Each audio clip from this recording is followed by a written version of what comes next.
नमो अरिहन्ताणं नमो सिद्धाणं नमो आयर्याणं नमो वज्रायाणं नमो Lowe सव्वसाहुणम्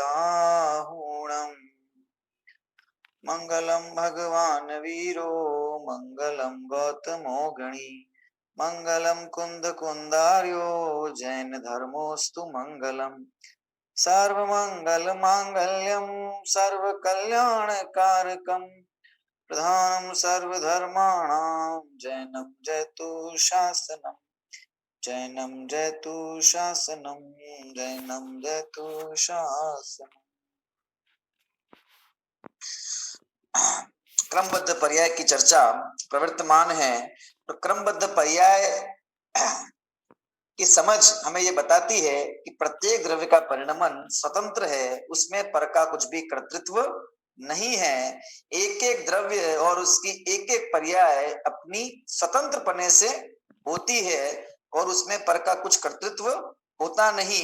एक द्रव्य का अन्य द्रव्य में कार्य कारण संबंध होता ही नहीं है ना, और ना ही उनमें उत्पाद्य उत्पादक संबंध होता है।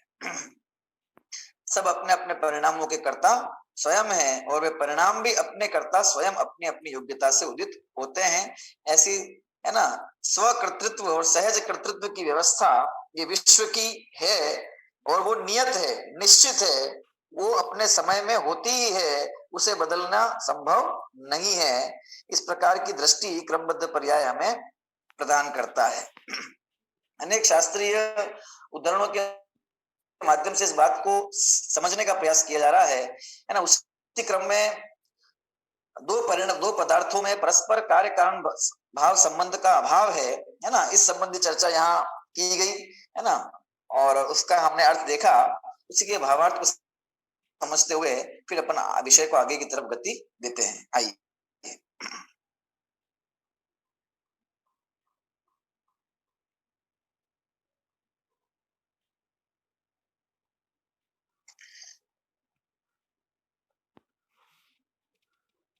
हाँ, समय सार जी की टीका में ना ये जो आचार्य मिशन द्वारा लिखा गया कथन, उसका भावार्थ सर्व द्रव्यों के परिणाम भिन्न भिन्न हैं। सभी द्रव्य अपने अपने परिणामों के कर्ता हैं। वे उन परिणामों के कर्ता हैं, वे परिणाम उनके कर्म हैं। निश्चय से किसी का किसी के साथ कर्ता कर्म संबंध नहीं है। इसलिए जीव अपने ही परिणामों का कर्ता है और अपने परिणाम कर्म है। कर्ता कर्म संबंध फिर कहाँ है ना? कर्ता और कर्म कौन है फिर? क्योंकि कर्ता की भी चर्चा होती है और कर्म की भी चर्चा होती है। जब एक द्रव्य अन्य द्रव्य के परिणामों का कर्ता नहीं है, वो परिणाम उसके कर्म नहीं है, तो फिर कौन है कर्ता और कौन है कर्म? तो कहते हैं वो द्रव्य स्वयं करता है और जिन जिन परिणतियों को, जिन जिन परिणामों को वो प्राप्त होता है, बस वही उसके कर्म है। परिणमन की क्रिया करते हुए कर्ता जिस अवस्था को प्राप्त हो जाए, वो परिणाम ही उसका कर्म है। तो द्रव्य ही करता है और परिणमन उसकी क्रिया है। तो यहाँ कर्ता, कर्म और क्रिया ये तीन अलग अलग या फिर दो भिन्न भिन्न वस्तुओं में नहीं है, अपितु एक ही वस्तु में है। इसलिए जो कार्य संपन्न होता है, जो भी परिणति होती है, उसका कारण वो द्रव्य स्वयं ही है। और अगर बात करें तो उस पर्याय के उस समय की योग्यता उस कार्य की नियामक है। उसका कारण कहीं उस द्रव्य से है ना बाहर कहीं उसका कारण नहीं हो सकता। इसलिए जगत के किसी भी कार्य का कर्ता, यदि हमको एक स्वर में अगर ये कहना हो कि कौन है कि जो परिणमित हो रहा है, उस प्रकार से वही करता है। कर्ता ढूंढने जाने की जरूरत नहीं है, कर्ता है, मौजूद है। तो परिणति जो परिणमन हुआ है, वही बता रहा है कि मैं ही तो करता हूं, मेरा ही तो परिणमन हुआ है। जो जिस रूप से परिणमित होता है, वो उस परिणाम का कर्ता है और वो परिणाम उसका कर्म है। माता ने रोटी बनाई, एक वाक्य है, माता ने रोटी बनाई या माता रोटी बनाती है। अब इसमें अगर पूछे कर्ता कौन है, क्रिया कौन है और कर्म कौन है, ये बताओ। सबसे पहले तो क्रिया देखो, क्या हो रही है क्रिया? बनाना, बनाना क्रिया हो रही है। अच्छा, कौन बना रहा है? ये प्रश्न खड़ा होगा, कर्ता कौन है? कि माता है ना, माता करता है, जो क्रिया का कारक हो वो करता है, प्रधान कारक, ठीक है। अच्छा, क्रिया का फल कर्तु विपसिततम कर्म, कर्ता क्रिया द्वारा जिसको चाहता है उसे कर्म कहते हैं। तो कर्म कौन है यहाँ पर, किसको, है ना, को का प्रश्न जहां खड़ा हो जाए वो कर्म बनाती है। किसको बनाती है? रोटी को बनाती, रोटी कर्म हो गया। तो माता क्रिया और कर्म रोटी और बनाना माता कर्ता, रोटी कर्म और बनाना क्रिया। और माता अलग पदार्थ है और रोटी अलग पदार्थ है। दो अलग पदार्थों के बीच में जब कार्य कारण संबंध स्थापित किया तो हम उसके हिसाब से होने वाली क्रिया का कर्ता माता को कहते हैं और कर्म उसकी रोटी को कहते हैं। लेकिन ये कथन जो है ये अत्यंत अत्यंत व्यवहार का कथन है। निश्चय दृष्टि से देखा जाए तो रोटी का कर्ता कौन है, कि माता है कि नहीं, कि नहीं, माता रोटी की कर्ता नहीं, निश्चय दृष्टि ये कहती है। तो किसने बनाई रोटी? फिर किसने बनाई? कौन रोटी रूप परिणमित हुआ? आटा परिणमित हुआ, आटा उसका कर्ता है। पुद्गल द्रव्य परिणमित हुआ, पुद्गल द्रव्य अपनी पर्याय का कर्ता है, वो उसका प्रधान कारण है, उपादान कारण है। तो माता क्या है? माता निमित्त कारण है, क्योंकि वो जो रोटी रूप कार्य हुआ उसमें अनुकूल कौन है? अनुकूल कौन है? माता अनुकूल है ना। बेलन अनुकूल है, अग्नि अग्नि है, वो उष्मा वो अनुकूल है, तवा अनुकूल है, जो जो अनुकूल है वो सब निमित्त है, और जिसमें से कार्य हुआ वो उपादान है। तो निश्चय दृष्टि से देखें तो उपादान मतलब वो द्रव्य ही उसका करता है ना। वह परिणाम जो हुआ है उसका वो ही उसका कर्म है। तो ये कार्य कारण भाव एक ही द्रव्य में होता है, अन्य द्रव्य में होता ही नहीं। अन्य द्रव्य में होता है, ये कथन व्यवहार का है, क्योंकि अन्य द्रव्य से सर्वथा अन्य द्रव्य से होता है अथवा अन्य द्रव्य से होता है। अगर निश्चय से भी हम ऐसा ही मान लेंगे तो अनेक आपत्तियां आ जाएगी। फिर जिस द्रव्य में जो परिणमन करने की योग्यता नहीं है उसका भी वैसे परिणमन हो जाएगा।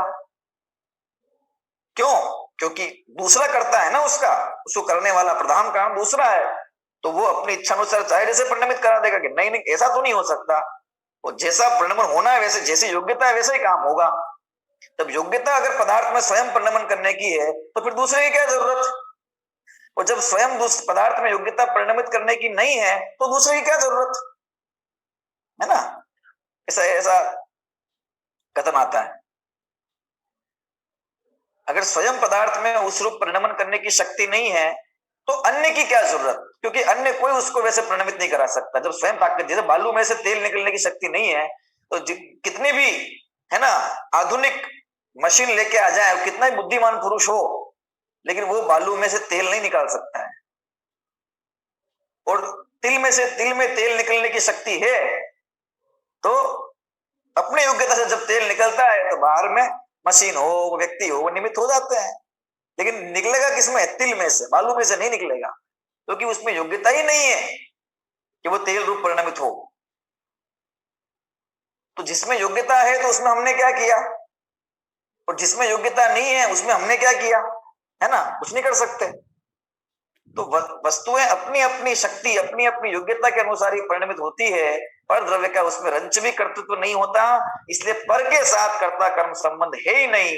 कर्ता कर्म संबंध खुद के ही साथ में है ना। द्रव्य उसका कर्ता और परिणाम उसका कर्म, और सब षट कारक उसी के उसमें ही है। इसलिए माता ने रोटी बनाई, ये कथन व्यवहार का है। निश्चय से रोटी किसने बनाई? कि निश्चय से पुद्गल ने रोटी बनाई, जो उस रूप परिणमित हुआ वो आटा उसने रोटी बनाई। तो माता ने क्या किया फिर, कि माता ने मैं रोटी बनाऊं इस प्रकार का विकल्प किया। ये विकल्प का कर्तृत्व उसको है, क्योंकि उस रूप उसका परिणाम हुआ, उसको बनाने का ऐसा राग आया, है ना, वो उसका परिणाम है, उस रूप परिणाम उसका हुआ, क्योंकि वो उस पर्याय रूप परिणमित हुई, इसलिए वो उसकी करता है ना। रोटी का परिणाम पुद्गल का परिणाम है, और मैं बनाऊं इस प्रकार का विकल्प, यहाँ राग का जो परिणाम है वो जीव का, उसका परिणाम है। तो जीव का परिणाम जीव में है, पुद्गल का परिणाम पुद्गल में है। जीव का परिणाम पुद्गल में नहीं, पुद्गल का परिणाम जीव में नहीं, इसलिए रोटी कि कर्ता भाई नहीं, माता नहीं, और माता का कर्म रोटी नहीं। ये निश्चय से कथन है। निश्चय से कथन मतलब वस्तु स्वरूप के भीतर जाकर, है ना, बिल्कुल किसी प्रकार के निमित्तों की चर्चा किए बगैर उसको देखें अपन, तो अपन को ये प्रश्न का उत्तर मिलेगा। और यही लोक व्यवस्था है।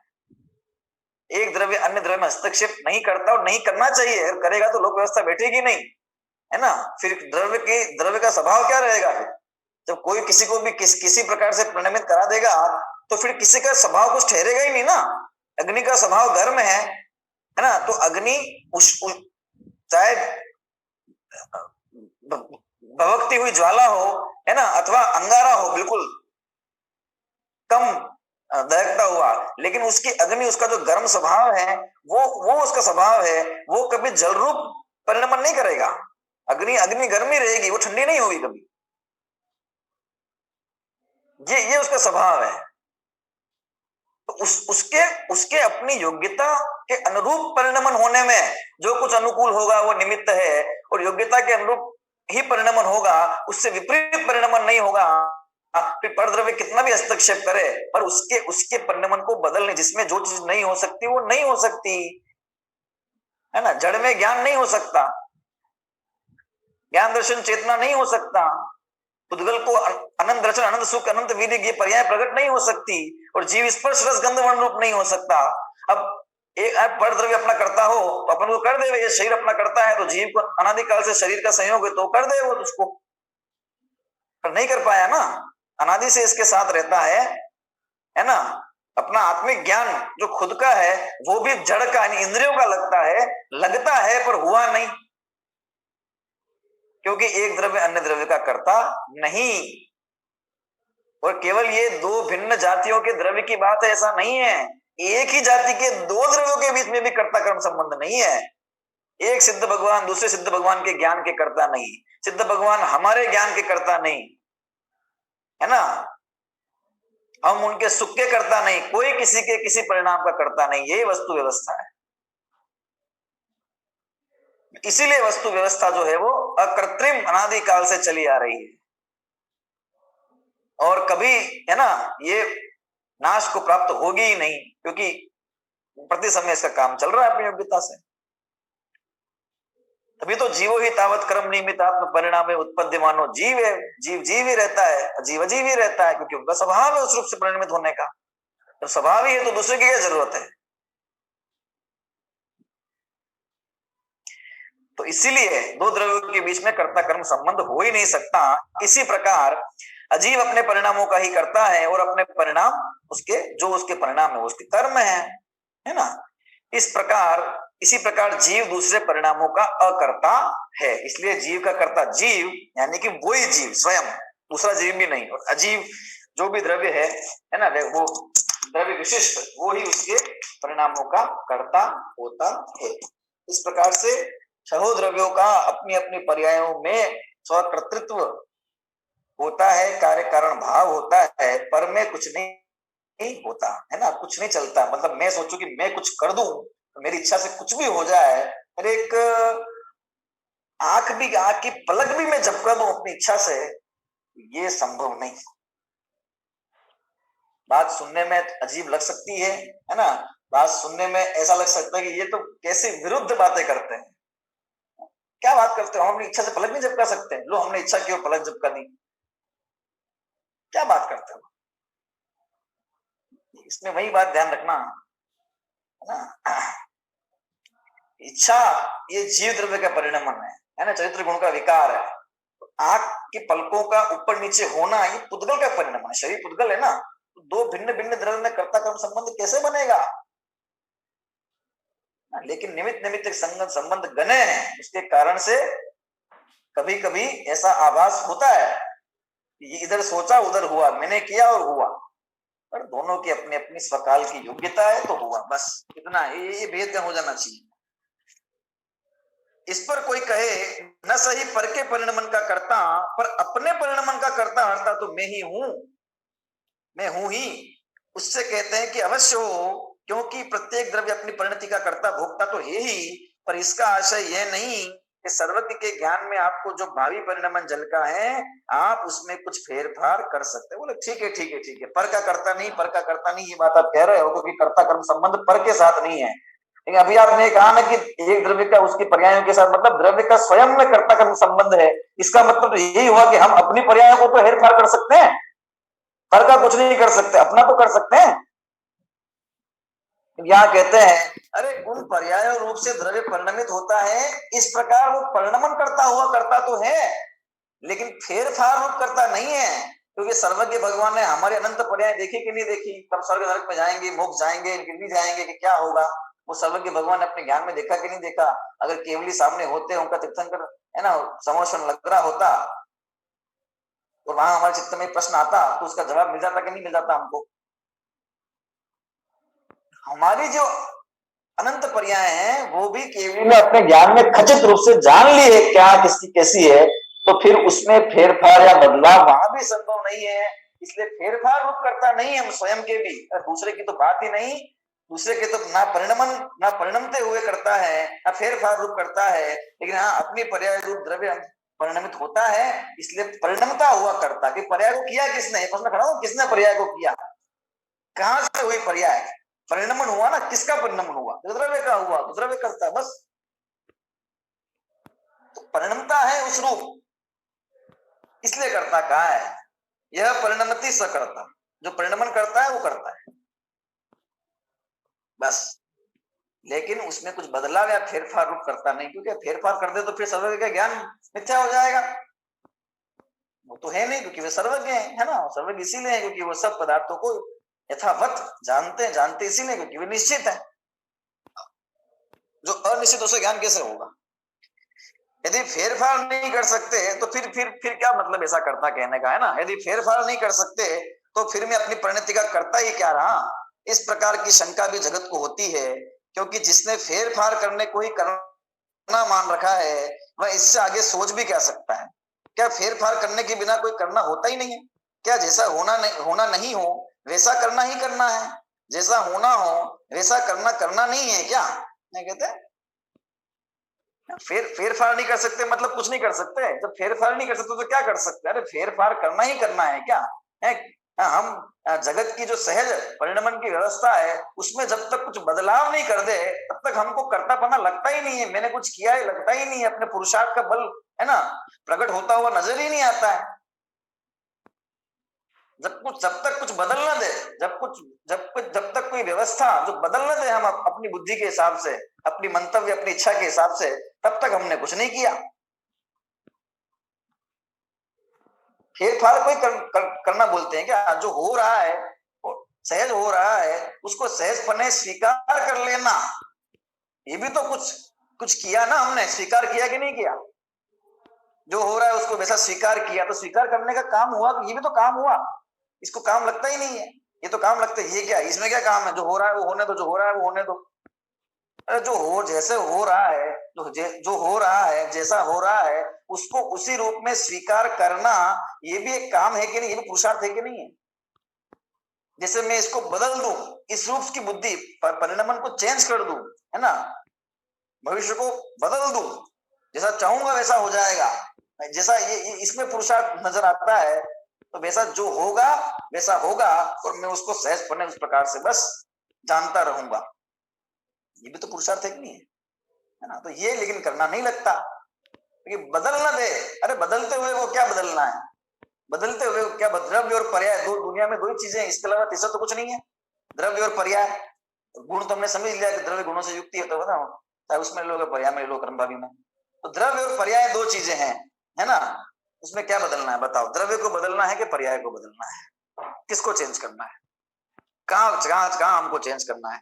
हम बदलाव लाना चाहते हैं ना, लोग कहते हैं हम समाज में बदलाव लाना चाहते हैं, बदलाव लाना पड़ेगा नहीं तो सब नष्ट भ्रष्ट हो जाएगा। कहाँ बदलाव लाना है दुनिया है, एक द्रव्य है और दूसरी चीज है पर्याय, किसको बदलना है बताओ, द्रव्य को या पर्याय को।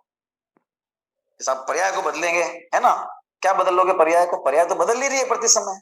अरे पर्याय तो हर समय हो ही रही है, क्षण क्षण बढ़ती, उसको क्या बदलना है।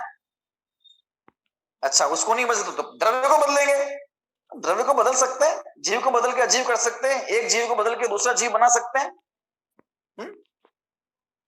और अगर निश्चय से बात करें तो द्रव्य में रहने वाला जो द्रव्यत्व है या फिर तो ध्रुवपना है ना, उसको बदल सकते हैं। अगर बदल ही दिया तो ध्रुव कैसा हुआ फिर? तो जो परिणमन ही रहा है उसको परिणमन करा नहीं सकते, क्योंकि वो तो परिणम ही नहीं रहा अपनी योग्यता से। और जिसमें परिणमन होता ही नहीं, ऐसा जो ध्रुव स्वभाव है द्रव्य का, है ना, उसमें तो बदलने की, उस रूप होने की शक्ति ही नहीं है ना, उसको कैसे परिणमाओगे? उत्पाद वय और ध्रुव्यात्मक द्रव्य के अंदर क्या बदलेंगे हम?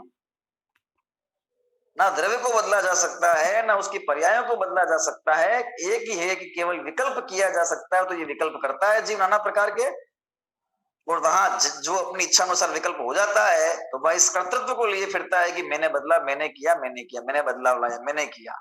और जगत भी उसका उसी रूप में गुणगान और अभिवादन करता है, महिमा गाता है, क्योंकि जगत तो व्यवहार की प्रधानता से ही चलता है। जगत में तो सब व्यवहार की प्रधानता होती है, लेकिन समस्त व्यवहार से आश्रित जगत के व्यवहार को चलाता हुआ भी ज्ञानी निश्चय से भ्रमित नहीं होता, निश्चय को बराबर जानता है। इसलिए व्यवहार करता हुआ, लौकिक व्यवहार करता हुआ भी बंध को प्राप्त नहीं होता है ना। वह मुक्ति हो रहा है, धीरे धीरे छूट ही रहा है। जगत को लग रहा है जगत के कार्य कर रहा है, और अंतर में वो जगत के कार्य से जाता जा रहा है। उसका अभिप्राय बदल गया है, दृष्टि बदल गई है, इसलिए परिणति बदल जाएगी। फेर फार रूप परिणमन का कर्ता नहीं है जीव, कोई भी द्रव्य नहीं अपने पर्याय का। स्वकर्तृत्व कहो, सहज कर्तृत्व कहो या अकर्तृत्व कहो, सबका एक ही अर्थ है। तीन बातें, तीन शब्द क्या है? स्वकर्तृत्व यानी अपने कर्ता स्वयं, हर द्रव्य अपना कर्ता स्वयं है, ये कहो। चाहे सहज कर्तृत्व, जो भी परिणमन हो रहा है वो सहज हो रहा है। सबका परिणमन अपनी अपनी योग्यता से अपने में हो रहा है, और जो हो रहा है वो भी फेरफार रूप नहीं हो रहा है, अपनी इच्छा से नहीं हो रहा है, आगे पीछे नहीं हो रहा है, सहज हो रहा है ना, बलपूर्वक नहीं हो रहा है, किसी की इच्छा से नहीं हो रहा है। और अकर्तृत्व कहो, चाहे अकर्तृत्व मतलब पर द्रव्य में कोई कर्तापना नहीं है। हर द्रव्य का अपने अपने में कर्तृत्व, स्वकर्तृत्व कहो, सहज कर्तृत्व कहो या अकर्तृत्व कहो, तो सबका एक ही अर्थ है। जैन दर्शन अकर्तावादी दर्शन है। इसका भाव ही यही है कि सहज कर्तावादी या स्वकर्तावादी है। अकर्तावादी मतलब सर्वथा अकर्ता है, ये अर्थ नहीं है, क्योंकि सर्वथा अकर्ता हो तो परिणमन रूप कार्य तो हो रहा है, जगत में देखा जाता है प्रत्यक्ष। जब कोई कार्य है तो उसका कोई कर्ता तो होगा, बिना कर्ता के कारण कार्य कैसे होगा, बिना कारण के कार्य कैसे होगा, है ना। इसलिए सर्वथा अकर्ता इसका मतलब ये नहीं है, क्योंकि कोई भी कथन हो जगत का, जैन दर्शन का क्या, बिना अपेक्षा के तो उसको ना किया जा सकता है कथन, ना उसको समझा जा सकता है। अकर्ता है मतलब पर द्रव्य का कर्ता नहीं है, अकर्ता है मतलब अपने पर्यायों का भी फेरफार रूप करता नहीं है, इसलिए अकर्ता है ना। इसलिए अकर्तृत्व कहो या स्वकर्तृत्व कहो, ठीक है, कर्ता नहीं है ऐसा कहो, या अपने परिणामों का कर्ता है, अपने परिणामों का सहज करता है ऐसा कहो, एक ही बात है। इसका भाव यही है कि सहज कर्तावादी या स्वकर्तावादी है, पर कर्तावादी या फेर फार कर्तावादी नहीं है। पर का कर्ता नहीं, अपने पर्यायों का भी फेर फार रूप करता नहीं। सहज होना और करना एक ही बात है, ठीक है ना। सहजता, भविष्य में हमारा जो होना है वही होगा, अर्थात हम पुरुषार्थ पूर्वक वही करेंगे। इसमें पुरुषार्थ की कहीं कोई उपेक्षा नहीं है, कहीं कोई पराधीनता नहीं है, सर्वत्र स्वाधीनता का साम्राज्य है। भविष्य में हमारा जो होना है हम पुरुषार्थ भी वैसा ही करेंगे, है। यादृशी भवितव्यता तादृशी जायते बुद्धि, जैसी भवितव्यता होती है बुद्धि भी वैसी हो जाती है। नरकादि में जाना है तो नरकादि के योग्य है ना, बहुत आरंभ परिग्रह क्रोधादि के परिणाम करेंगे। तिरंचादि में जाना है ना, वो पर्याय वैसी प्रकट होनी है उस समय के दुखों की, तो उसके नियामक जो कर्म का बंध होगा वो उसके परिणाम जैसे भाव होंगे वैसे ही करेंगे। तो पुरुषार्थ वैसा ही होगा, जिसको हम पुरुषार्थ कहते हैं, जिसको हम कार्य कहते हैं, जिसको हम बुद्धि कहते हैं, हाथ पैरों को चलाना भी कहते हैं, तो वो भी उसी प्रकार से परिणमित होंगे जैसा कार्य होना होगा, उसके विपरीत कुछ नहीं होगा। जैसा जो कुछ होना होगा उसके अनुकूल जो भी परिस्थितियां होंगी वो अपने आप बन जाएगी। हम तत्त रूप परिणमित होते जाएंगे, विकल्पात्मक रूप से। पुरुषार्थ भी वैसा ही होगा, है ना, जिसको जहां जाना होता है वो काम भी वैसे करता है। विनाश काले विपरीत बुद्धि, अगर विनाश होने वाला तो बुद्धि विपरीत हो ही जाती है। इसमें पुरुषार्थ की कहीं कोई उपेक्षा नहीं है, पुरुषार्थ की कमी नहीं है। कोई ऐसा नहीं कहते कुछ नहीं करना है, कुछ नहीं करना है, कुछ नहीं करना, मतलब जैसा जो होना है उस रूप ही इसका करना होगा। तो करने को देख ही लिया हमने कि परिणमित होना ही करना है, परिणमन होना ही करना है। तो परिणमन तो होगा। हम परिणमन हर समय कर रहे हैं कि नहीं कर रहे हैं? तो हर समय हम करता है, मतलब पुरुषार्थ कर रहे हैं। कहाँ पुरुषार्थ का लोप है?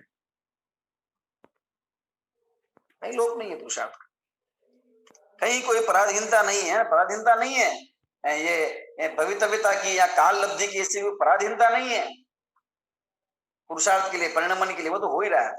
सर्वत्र स्वाधीनता का साम्राज्य है, सब तरफ स्वाधीनता है, इसमें सभी कुछ है। स्वभाव है, पुरुषार्थ है, भवितव्य है, काल लब्धि और निमित्त भी है।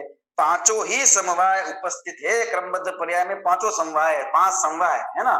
क्या है देखो, स्वभाव, पुरुषार्थ, भवितव्य, काल लब्धि और निमित्त। किसी भी कार्य को होने में 5 प्रकार के समवायों का कथन मिलता है कि 5 समवाय है ना। समवाय मतलब मिलना, जुड़ना। 5 कारणों के मिलने पर 5 कार्यों का जोड़, उसे 5 समवाय कहते हैं। उनके होने पर कार्य की सिद्धि होती है। यह कहे कि जब कार्य सिद्ध होता है तो ये 5 प्रकार के कारण वहां सदा उपस्थित होते ही होते हैं। क्या है वो? एक तो है स्वभाव, स्वभाव कहो या उपादान कहो, है ना, उसकी वैसी योग्यता। दूसरा है पुरुषार्थ, है ना, पदार्थ की उस रूप परिणाम होने की शक्ति विशेष। भवितव्य, जो होनी है, जो होना है वो भवितव्य। काल लब्धि, जब होना है वो काल लब्धि, वो समय। और निमित्त, उस कार्य में जो कुछ भी अनुकूल हो वो पदार्थ विशेष, वो निमित्त है।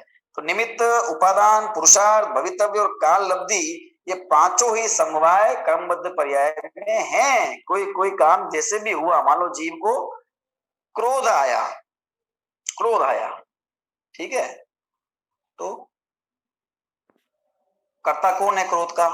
वो जीव है, क्योंकि उसको आया स्वयं, उपादान की योग्यता उसकी हो गई, वो कर्ता हो गया, है ना। क्योंकि जीव, क्रोध जीव को आएगा, पुद्गल तो आता नहीं है। अच्छा, निमित्त कौन हो गया? अंतरंग निमित्त की बात करें तो क्रोध कर्म का उदय हो गया। बहिरंग निमित्त की बात करें तो कोई ऐसा कारण हो गया, उसके माता पिता, पुत्र, बहन, शत्रु, कुछ भी कारण हो गया, है ना। कोई किसी भी चीज का अनुकूल परिणमन नहीं होना, वो उसका वो बाहरी कारण हो गया, निमित्त हो गया। अच्छा, स्वभाव हो गया, निमित्त हो गया। काम क्या है? क्रोध रूपी कार्य के ऊपर अपन 5 चीजें लगा रहे हैं। भवितव्यता मतलब जैसे होना है, जैसे क्रोध होना था तो वही हुआ। अगर क्रोध नहीं होना होता तो नहीं होता, होना था इसीलिए हुआ। ये इसी का नाम भवितव्यता है। जो होना है वही भवितव्यता है, होनी ही भवितव्यता है ना। काल लब्धि, उस समय की पर्याय में क्रोध ही निश्चित था इस जीव के, है ना। जब वो उससे 4 समय पहले, 8-10 समय पहले, 1 घंटा पहले क्रोध होना नहीं था निश्चित। उस प्रकार का क्रोध होना उस समय ही था, इसलिए वो समय आया तो हुआ, नहीं आता तो नहीं होता। तो ये काल लब्धि, काल प्राप्त होना, लब्धि मतलब काल प्राप्त होना, मतलब जिस समय कार्य हुआ है वो काल लब्धि ही है, जैसा कार्य हुआ है वो होनारी है। और पुरुषार्थ, है ना, पुरुषार्थ क्या है? जीव का, है ना, उस रूप से परिणमन करने की उसकी जो योग्यता विशेष है, उस समय उसको उस रूप से परिणमित होने की योग्यता विशेष, है ना, उस रूप की शक्ति की प्रकटता, वो उसका पुरुषार्थ है। तो पुरुषार्थ, स्वभाव, निमित्त, भवितव्य, काल लब्धि, 5 चीजें होगी ही होगी। और नहीं हुई तो एक आदि भी अगर इसमें नहीं हुई तो नहीं हुई तो का प्रश्न नहीं है। प्रत्येक समय कार्य हो रहा है तो हर समय ये उपलब्ध है वस्तुएं। जब जैसा जो कार्य होना है उसके योग्य उपादानगत योग्यता, उसके योग्य जो निमित्त है, वो सब व्यवस्था अपने आप जुड़ती जाती है। ये सब व्यवस्थाएं अपने आप जुड़ती जाती है, उसमें कोई कुछ लाने का, जोड़ने का कोई श्रम नहीं करना है किसी को भी, क्योंकि उसकी जरूरत ही नहीं है। 5 समवाय, मिट्टी से घड़ा बना, घड़े बनने रूप कार्य हुआ। यहाँ पर स्वभाव यहाँ उपादान की अपेक्षा बात करें तो क्या है, उपादान क्या है उसका, कि मिट्टी, मिट्टी में से घड़ा बना, इसलिए मिट्टी उपादान है, पुद्गल द्रव्य उपादान है। निमित्त क्या है इसका, कि जो कुछ भी है ना उसमें उस रूप परिणमन करने में जो कुछ भी अनुकूल है, जो भी द्रव्य, जीव हो या अजीव हो, तो वो कुमार वो निमित्त हो गया उसका, वो चाक जिस पर वो घूम रहा है वो निमित्त हो गया, वो दंड है ना जिससे उस चाक को घुमाया जा रहा है वो निमित्त हो गया। पुरुषार्थ क्या है उसका, कि उस रूप परिणमन होने की जो उसकी योग्यता, अगर योग्यता ही नहीं हो परिणमन करने की उस प्रकार की, तो वो कैसे होगा। भवितव्यता, उसको गड़ा रूपी बनना था, गड़ा रूपी बनना था, इसलिए गड़ा रूपी बना। उस समय वो गड़े रूपी उसके परिणमन करने का स्वभाव होने से होनी यही थी, कि भवितव्यता यही थी कि वो गड़ा बने, इसलिए वो मिट्टी का खिलौना नहीं बन गया, है ना। ये कोई पूछेगा ये गड़ा ही क्यों बना, मिट्टी से बना मान लिया, कुमार ने बनाया मान लिया, गड़ा ही क्यों बना, दिया क्यों नहीं बना, खिलौना क्यों नहीं बना, मटका ही क्यों बना। क्या जवाब है इसका, क्योंकि इसको यही बनना था, ये होनी है इसकी, ये होनी थी इसकी होनी, पर अभी क्यों बना, क्योंकि इसको इसी समय बनना था, काल लब्धि आ गई थी ना इसकी, समय पक गया था, इस समय इस द्रव्य का परिणमन यही होना था, क्योंकि ये पर्याय खचित थी पहले से।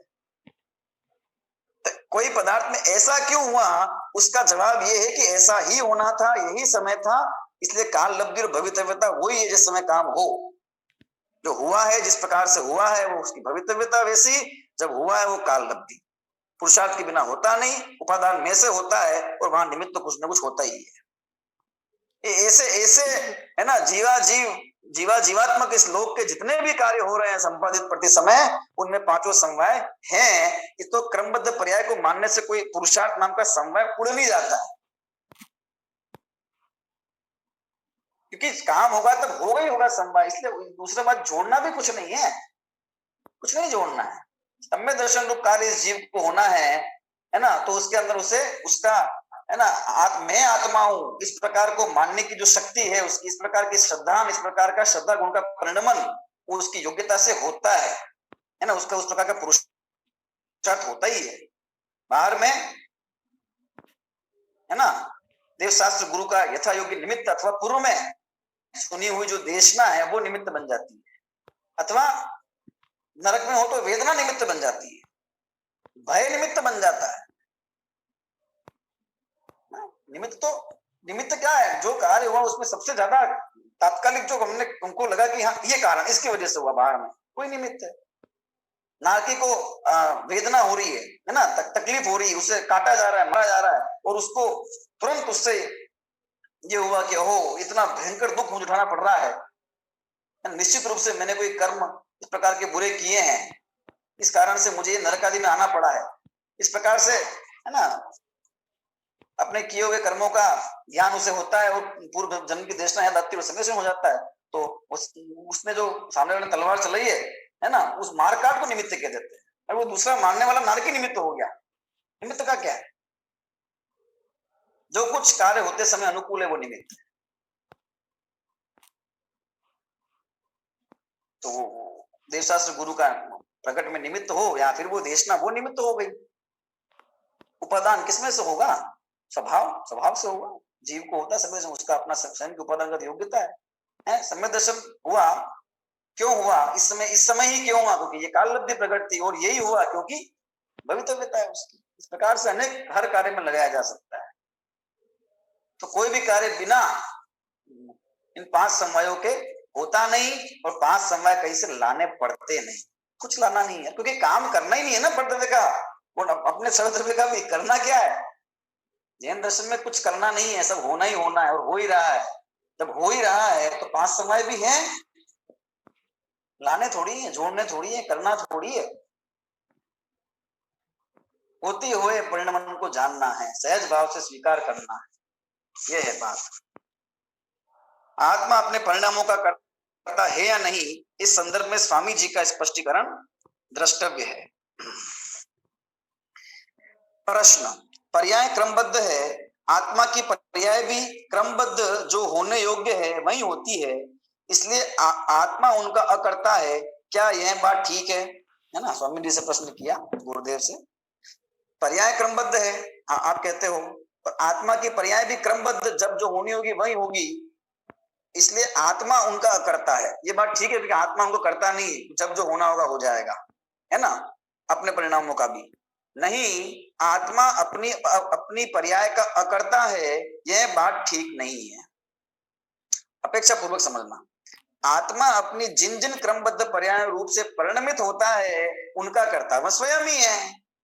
आगे ना बात, जिस जो परिणमित करता है वो करता, यह परिणमित ऐसा करता, जो जिस रूप से परिणमित होता है वो उसका करता है, बस। परंतु यहाँ इतना विशेष समझने योग्य है, देखो यहाँ आप दूसरी अपेक्षा लगाइए, है ना, आत्मा का ज्ञायक स्वभाव है। स्वभाव क्या है? ज्ञायक स्वभाव, जानना देखना। ऐसी जिसकी दृष्टि हुई है, मतलब जिसको सम्यक्त हुआ है, अथवा क्रमबद्ध पर्याय का निर्णय कहो, या मैं ज्ञायक स्वभाव हूं, आत्मा का काम सिर्फ जानना देखना है, कुछ करना नहीं है, ऐसा कहो, या सम्यक दर्शन कहो, सब एक ही बात है। वह जीव मिथ्यात्वादी भाव रूप से परिणमित होता ही नहीं, मतलब वो सम्यकवादी भाव रूप से परिणमित होता है, उसका मिथ्यात्व खत्म हो जाता है, वह सम्यक दृष्टि होता है। तो ऐसा जो ज्ञानी सम्यक दृष्टि जीव है ना, इसलिए मिथ्यात्वादी भावों का तो वह अकर्ता ही है, मिथ्यात्व है ही नहीं, तो जो पदार्थ परिणमन है ही नहीं उसके कर्ता तो है ही नहीं, बात खत्म। तथा जो अल्प रागादि विकार होता है उसमें भी वह एकत्व रूप से परिणमित नहीं होता। बाकी मिथ्यात्व तो चला ही गया, इसलिए मिथ्यात्व का तो करता है ही नहीं, मिथ्या ज्ञान का तो करता है ही नहीं, बाकी जो अल्प ज्ञान है या अल्प राग जो परिणति में मौजूद है ना, उसका करता है कि नहीं, ये बताओ। वो कमजोरी का करता है कि नहीं है, कि परिणमन करता है इसलिए करता है, लेकिन वो करता होते हुए भी उस राग के अंदर, उस अज्ञान के अंदर, उस कमजोरी के अंदर उसकी एकत्व बुद्धि नहीं है ना, उस विकार में उसकी एकत्व बुद्धि नहीं है।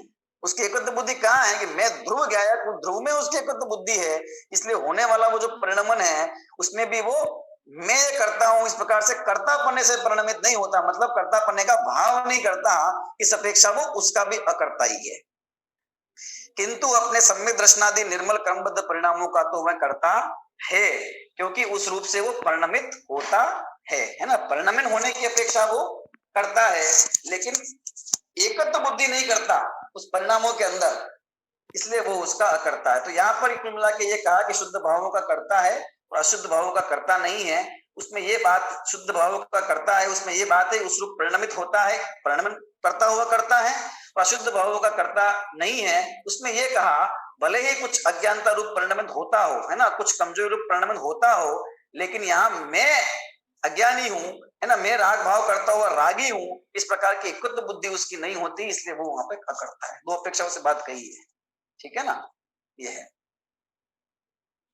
इस प्रकार से यहाँ पर पर्याय क्रमबद्ध में कर्ता कर्ता की बात आती है, कुछ अपेक्षा लगा के बात को समझना होता है तो बात समझ में आ जाती है। ठीक है, यहाँ तक की चर्चा अपन अभी करते हैं पूर्ण, है ना, शेष चर्चा फिर अपन आगामी कक्षाओं में करेंगे।